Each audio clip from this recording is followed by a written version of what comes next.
चिंच गुळाची चटणी तयार करण्यासाठी इथं चिंच आणि गूळ घेतलेला आहे. एकत्र करून मिक्स करावं आणि याच्यामध्ये पाणी टाकून हे मिश्रण 2 ते 3 तास चांगलं भिजत ठेवावं. आता इथं 2 ते 3 तास होऊन गेलेले आहेत मिश्रण भिजत ठेवलेलं.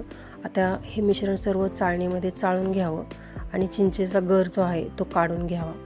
आता इथं चिंचेचा गर असा काढून घ्यावा. आता हे उरलेलं जे पाणी आहे त्याच्यापासून आपण चटणी तयार करून घेणार आहोत.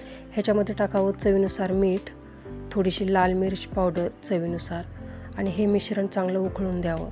आता हे मिश्रण उकळलं की आपल्याला घट्टसर अशी चटणी जर तयार करायची असेल तर कॉर्नफ्लॉवर किंवा तांदळाचं पीठ घ्यावं, त्याच्यामध्ये थोडंसं पाणी टाकावं, चांगलं एकत्र मिक्स करून घ्यावं आणि हे मिश्रण उकळत्या चिंचेच्या जो आपण पाणी तयार केलेलं आहे त्याच्यामध्ये टाकून द्यावं. आता हे सर्व मिश्रण चांगलं उकळून द्यावं आणि आपले हे चिंचेची जी आहे ती घट्टसर अशी चटणी तयार झालेली आहे. रेसिपी कशी वाटली ती जरूर कमेंटमध्ये